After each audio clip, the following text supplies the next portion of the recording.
استحاضہ کیا ہے؟ Bleeding other دین periods. بعض اوقات پورا مہینہ مسلسل خون آتا ہے، بعض اوقات 2-4 دن رک کے پھر سپاٹنگ ہوتی ہے، پھر 2-4 دن رک کے پھر شروع ہو جاتا ہے.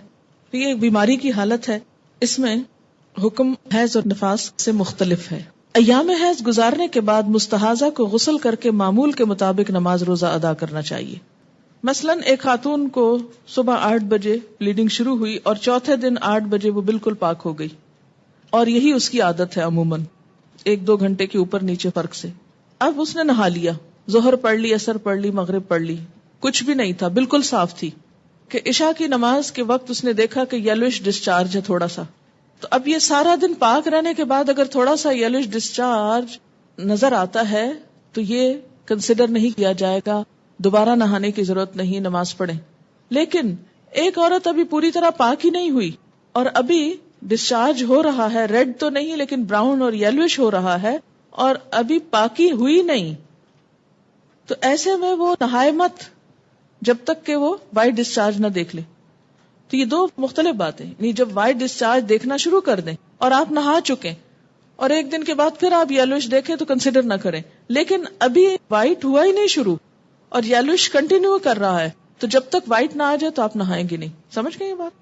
اگر عام حالات میں، نارمل حالات میں پیریڈز کی کنٹینویشن میں جیسے پہلے فلو کم ہے، پھر زیادہ ہو گیا، پھر کم ہوتے ہوتے براؤن ہو گیا، پھر یلوش آ گیا، تو اس کو سارا وقت پیریڈ شمار ہوگا جب تک کہ وائٹ نہ ہو جائے.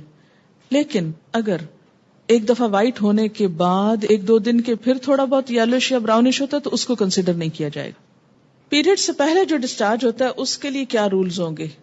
جب تک بلیڈنگ نہ شروع ہو اس سے پہلے اگر تھوڑا بہت یلوش 1-2 دن پہلے ہلکا پھلکا ہے تو اس کو کنسیڈر نہیں کریں گے، کیونکہ وہ ایک طرح سے اسی روایت کے تحت آ جائے گا جس میں یہ کہ پیریڈز کا جو خون ہے وہ کیا ہے، سرخ رنگ کا یا سیاہ رنگ کا، تھک ہوتا ہے.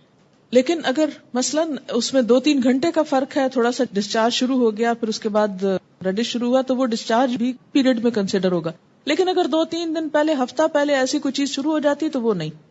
حیض میں باقاعدگی ہو، 10 دن بعد بھی حیض آئے اور رک رک کر آئے، مثلا 2 دن نہیں آئے پھر آنا شروع ہو گیا، 4 دن بند رہا پھر 3-4 دن شروع ہو گیا، اس طرح 15-20 دن تک ہوتا رہا، نماز کا حکم کیا ہوگا؟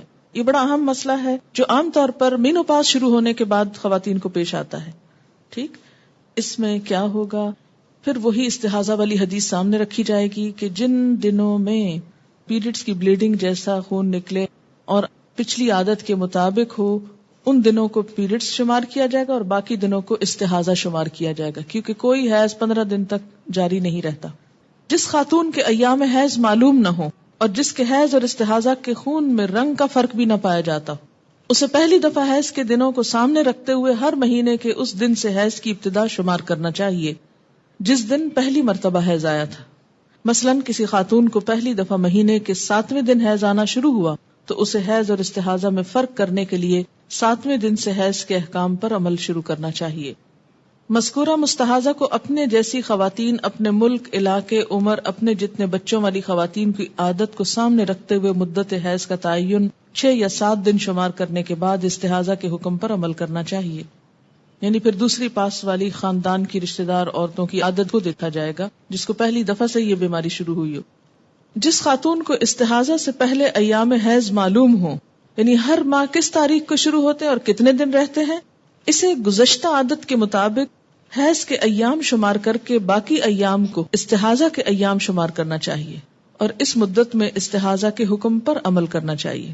جس خاتون کو استحاضہ سے پہلے حیض کے ایام معلوم نہ ہو، یعنی حیض میں بے قاعدگی رہی ہو، کبھی جلدی کبھی دیر سے آتے ہوں یا کبھی 5 دن کبھی 8-9 دن ہو، اسے حیض اور استحاضہ کے خون کے رنگ میں فرق دیکھ کر حیض اور استحاضہ کے احکام پر عمل کرنا چاہیے. مستحاضہ کو ہر نماز کے لیے نیا وضو کرنا چاہیے، یہ اہم بات ہے.